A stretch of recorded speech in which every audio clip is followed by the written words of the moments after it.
You're listening to Fox City's Murder and Mayhem, your bi-weekly dose of true crime history in a small rural community of Wisconsin. Hey everybody, welcome back to another episode of Fox City's Murder and Mayhem. I'm Eric. I'm Gavin.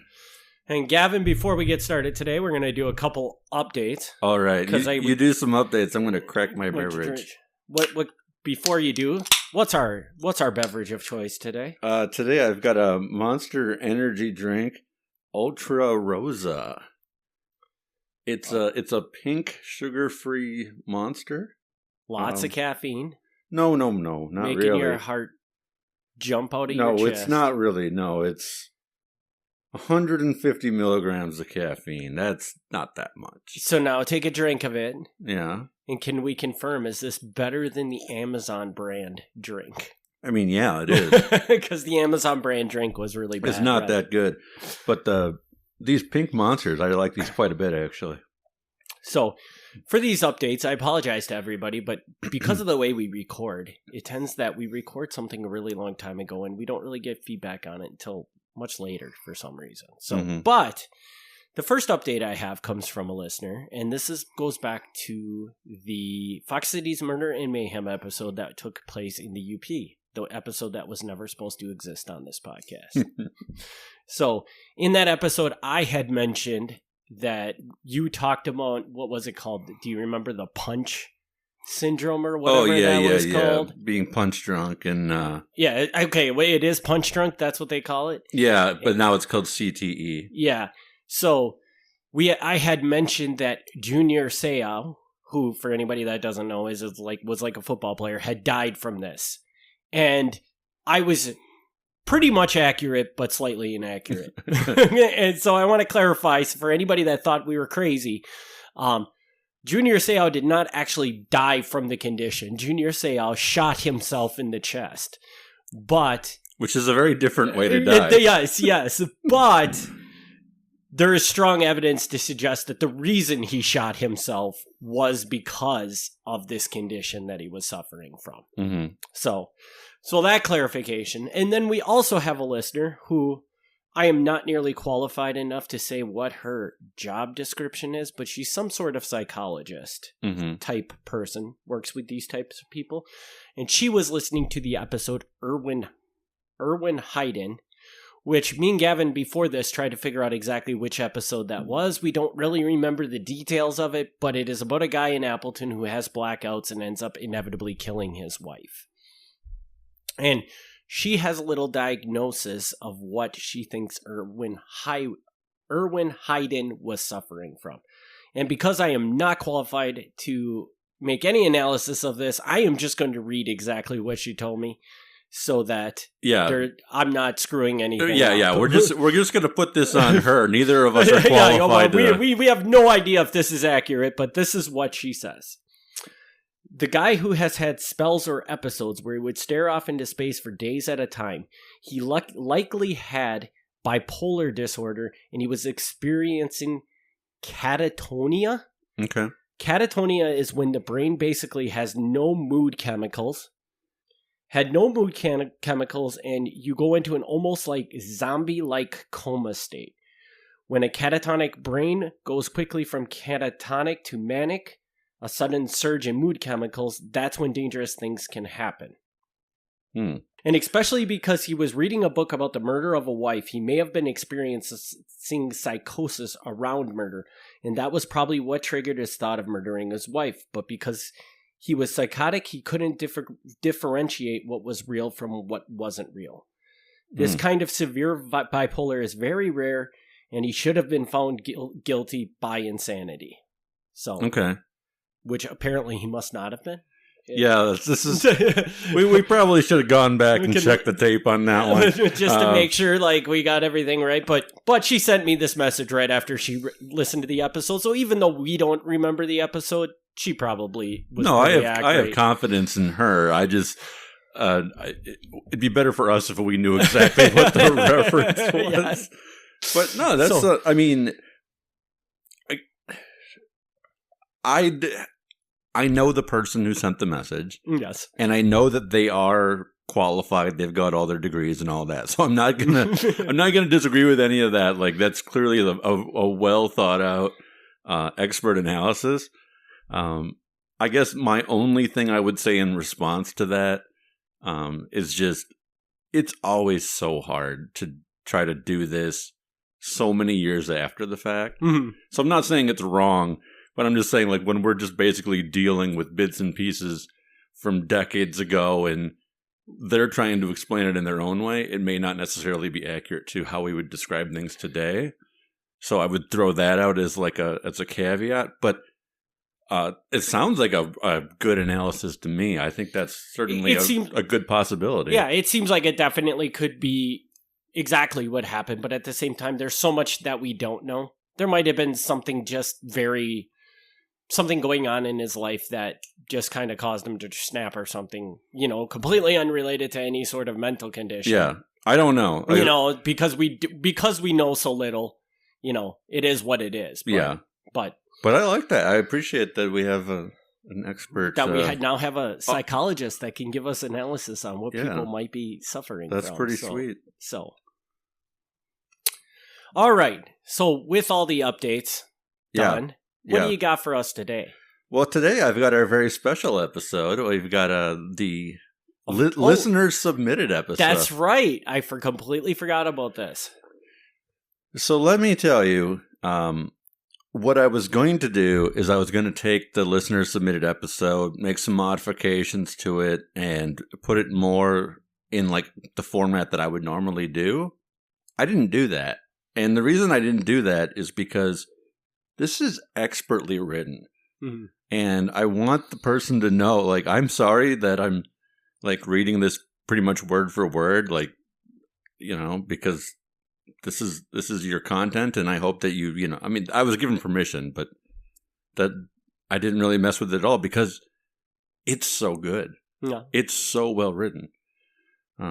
Well researched too. The guy who wrote it, I mean, even after he sent this to me, he went back and he went to the courthouse and was looking at death certificates. So this is something that he's really spent some time on. So this is going to be Gavin's first staff writer when he gets to the point when he needs to start hiring on staff writers. Now, here's the problem with this, and I should have asked. This is how unprepared I can be sometimes. I should have asked because I can tell you the guy's name is Jim who wrote this. I'm not 100% on how to say his last name. It's Stanelle. So Stanell, I'm not sure. And I really should know that when I'm reading his material. So I should have asked. But this is the work of Jim Stanell or Jim Stanell. Stanell sounds better to me, I think. Yeah. Okay. We'll go with that. And if it's not Jim, I'm really sorry. But where are we going to before you start into the story? Like, I believe this is Forest Junction. Okay. Completely new location too, huh? Yes, and for people who don't know, Forest Junction is, it's literally like just an intersection. Mm-hmm. Just to the southeast of Kaukauna, or northwest of Chilton. Yeah. I think that's a fair way to describe it. That's a much better description that I could have done. I would have said somewhere between Kaukauna and Chilton. Yeah. So, I mean, it's pretty much just an intersection. The sun rose at 4:13 a.m. on May 31st, 1900, a day where the high temperatures could reach 68 degrees, but likely at sunup were only in the upper 40s. I'm already saying, man, this guy's got more skill than you do. I know. That's why I didn't want to tamper with it. This is beautiful, very well researched. Wilhelm Brehm would soon be rising to begin his day on his farm in northeastern Wisconsin. His day would begin just like most of the days in the last decade or so since he bought this farm. He would milk his cows and feed them, tend to the pigs and horses, take care of the chickens, and collect their eggs. He would clean the pens and throw hay and straw down so that it would be ready for the next time chores had to be done. He expected that this would be how each day for his next 40 or so years would begin on his farm. but this would not be a normal morning.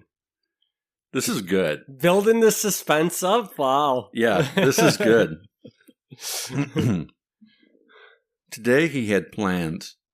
Last year he had cleared some trees so that more fields could soon be planted, but some tree stumps still remained to be blasted out of the fields. The previous fall he purchased 10 sticks of dynamite to blow up stumps and used 7 of them in the stump clearing process. But the job was not finished and 3 sticks remained. Those 3 sticks were likely stored over winter in an unheated building on the farm or in an unheated room over his kitchen. Later this morning, a neighbor would come over and the 2 of them would blow up some of the last remaining stumps. But there was a concern. The dynamite sticks looked like they were wet. Maybe absorbed a little water during a damp spring season? Would wet dynamite be able to blow the stumps out of the ground? Could they be dried out a bit? This is good. I'm gonna stop. I'm sorry, Jim. I apologize. I'm just gonna keep saying how well done this is. I do hope that you find a way to publish this somewhere because this is really good. I'm curious. Do you know wet dynamite is really, really dangerous, isn't it? Jim actually explains this. Oh, does he? Yes. Okay. Yes. It's great. It's really good. Yeah, had I written this, I would have thrown in hey, let's throw in the history of dynamite to talk about, throw some history into here. He does it. Yeah. He does it. So, I don't even have to do anything. After his morning chores were completed, Wilhelm probably took some milk and eggs to the house. He had done several hours of work and was hungry and ready for breakfast. The Brehm house was of a common design for the area, a 2-story main section that contained the living areas and bedrooms, and a 1.5-story wing off one side where the kitchen was located. When Wilhelm reached the kitchen, his wife Lydia was there ready to fry some of the eggs along with bacon cured from their own hogs, as well as bread that she herself had baked. She had started up the fire in the cast iron stove, and it was soon hot enough for cooking. The couple's 3 children, Willie, aged 4, Walter, aged 2, and Alfred, aged 1, were up as well and ready to eat too. They may have been less rested than normal because Lydia's younger brother, also named Willie, so there's 2 Willies and a Wilhelm here. Wow. was visiting, and they may not have fallen asleep as easily the previous night, instead talking and playing for a while. I don't know if he's pulling this from the news about her making her own bread and all this, or this is just an assumption that this is how farm life was. Mm-hmm. I don't know, so I can't speak to that. But it's so beautiful, crafted. Yeah. I don't care if this is exactly what happened that morning. Wilhelm, wanting his dynamite to blast well, had brought it into the kitchen and placed it into the warm oven so that it could dry out. Well, this sounds like a terrible idea. Yes. Yes. I don't know a lot about dynamite, but I will tell you, I'm not going to cook my dynamite. Yes. And I would recommend nobody else cook their dynamite either. Yeah. Here's your fun background. Here's your science part. Okay. Nitroglycerin was first invented by Italian chemist Ascanio Cebrero in 1846, but this explosive was very unstable and could easily detonate when warm or if jostled. In 1866, Alfred Nobel discovered that mixing nitroglycerin with silica would turn the liquid into a malleable paste that he called dynamite. Nobel's discovery meant that the new explosive was very stable and would not detonate without a blasting cap. It could even be burned without exploding.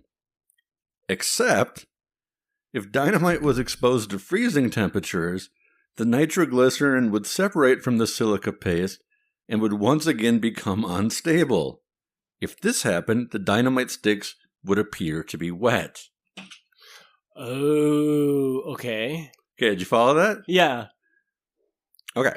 So, if anybody at home did not follow that, the original nitroglycerin, very unstable explosive.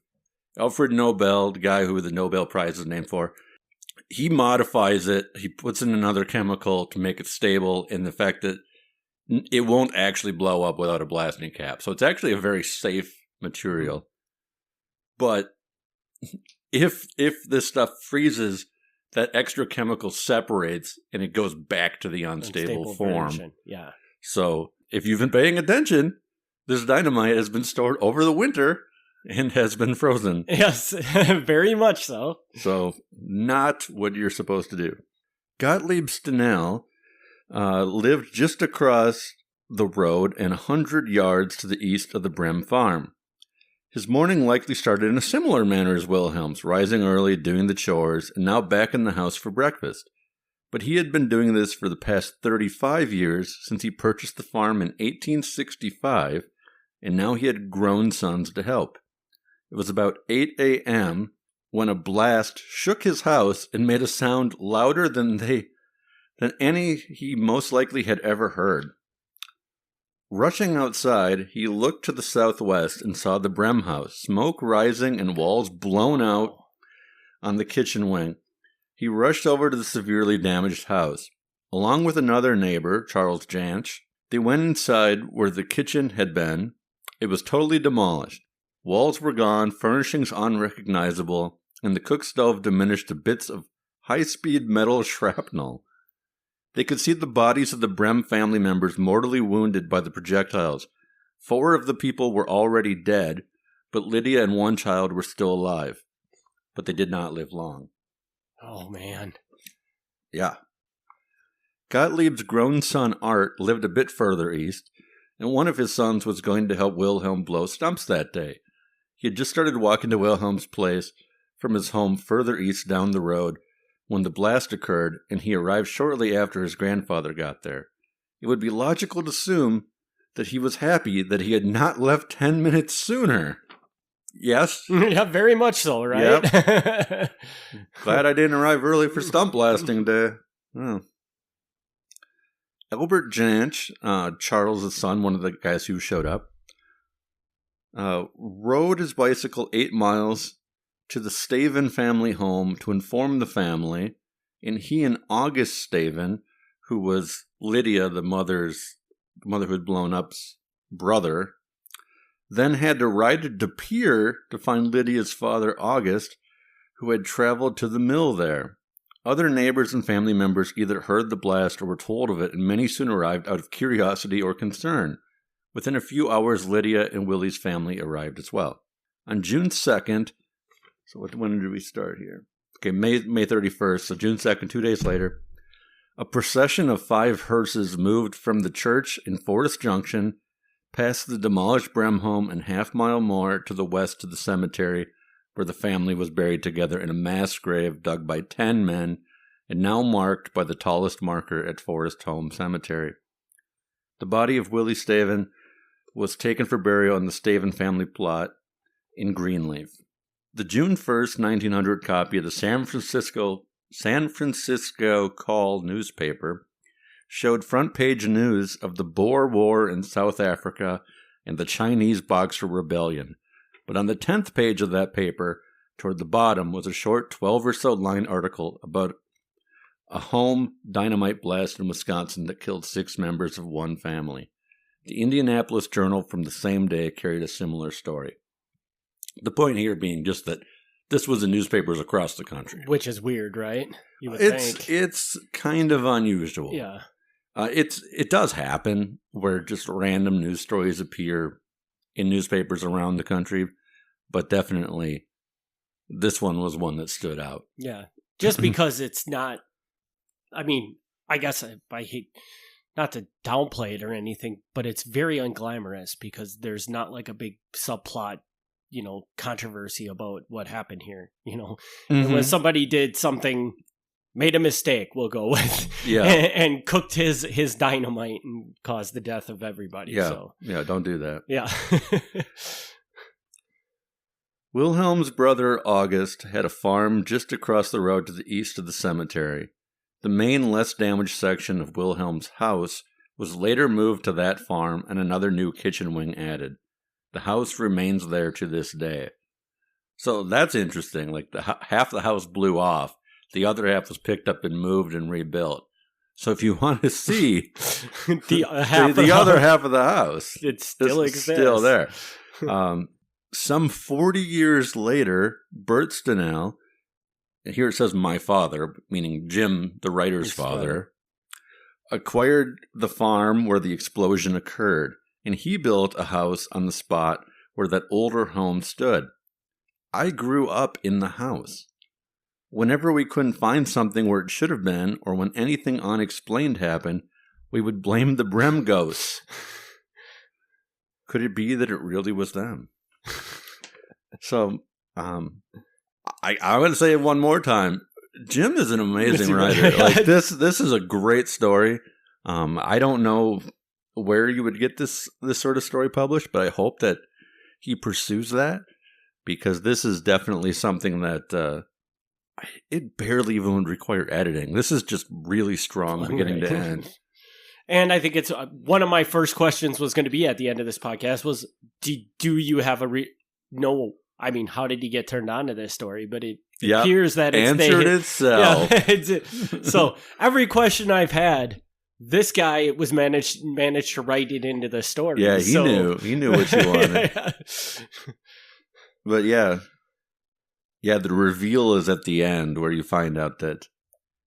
He didn't grow up in the house, but he grew up on the land where the house was. So. Right. It's crazy. Yeah. What a good story. And I'd go as far as to say, without him submitting this story, do you think you ever find this? I don't know. I think that because I think it is a good story, but I don't know that you would ever discover it, you know?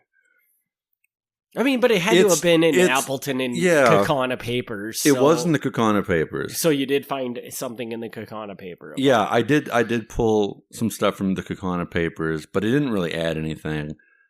But yeah, would I have found it? I mean, I think maybe eventually, but I couldn't have done it like this. Yes. Because to me, the story, not having this personal connection, to me, the story is somebody was mishandling dynamite. And the way I would have done it would have been a collection of stories of various dynamite instances and made a story out of that. Because this by itself, I don't think I could have made a full story. Because the incident is like 5 seconds. Right. You know? So I don't know that I could have done it the way that I normally do it. So I'm really glad that this was submitted.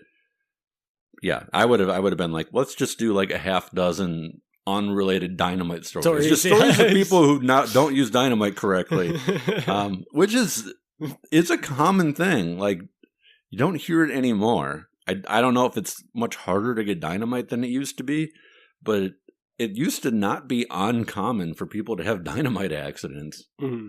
I can totally see that. Yeah. I mean, wow. So I don't know. I don't really have many questions to ask on this story. There's no questions. It's sealed perfectly. When you write it that well. Yeah. And I do think that the way he pulled it all together at the end when he said, brought it all around to the fact that he grew up on this land. Yeah. I think that was just masterfully done. I'm not a writer, so I can't say that if other writers... I think so. I think that it's amazing that he threw that at the end. Yeah. Like, instead of starting out in the beginning, like, the home I grew up in, like, throwing it at the end, I think made it much stronger. I do too. I think it, like, you listen to this story and you're like, well, there's not much of a story here, but, he did it in a very compelling way and then just pulled it all together and be like, oh, God, that's exactly, Yeah. I mean, is it technically murder or mayhem? I don't know, if we're strictly speaking. But certainly an entire family being blown up is a pretty serious event. And I think that I would go with it that could be classified under mayhem. Yeah. I'm not going to say murder because it's definitely sure not murder. Yeah, pretty sure he didn't want to kill his entire family. I mean, presumably so. Yeah. We don't know. There's nobody to ask. But yeah, I'm going to assume that it played out very much like this. Mm-hmm. So I guess the only thing we can add to this episode is that, Jim, if you live in another house with a good backstory, we would love to hear it. We would love to hear it, yeah. And honestly, you know what, Jim, if you just want to send us some stories you write, I'm okay with just reading his stories because Wow. he seems like he's a pretty good writer. I think so. I think very much. So, yeah. If anybody at home has questions, you can send them to me, and I can forward them on. I'm not sure what more to really add to this story, but maybe you have a question or a comment, and I can pass it along. So, yeah, that's really all I got. all right. Then with that, we will wrap up our first ever audience submitted episode of Fox Cities Murder and Mayhem. So we hope everybody enjoys that, and everybody should hear this episode and say, I can do that too. Let me put an episode together. Yeah, if people want to submit episodes, I won't. I won't fight you on it. If your writing is not as strong as Jim's, I might do some minor editing. But beyond that, I mean, I'll read just about anything if it's related to our themes here. So. So, all right. With that, we will be back in 2 weeks with another episode. And we just want to thank everybody for their continued support of this podcast. And we thank Jim for submitting this story again. Very much. And thank being you. Just a masterful writer. Yeah. You're making Gavin feel bad about himself right now. So I don't know about that, but it is excellent. So, all right. We will see everybody in 2 weeks. Thanks for tuning in. Thanks for tuning in to Fox Cities Murder and Mayhem. Join us in 2 weeks for another exciting episode of Murder and Mayhem.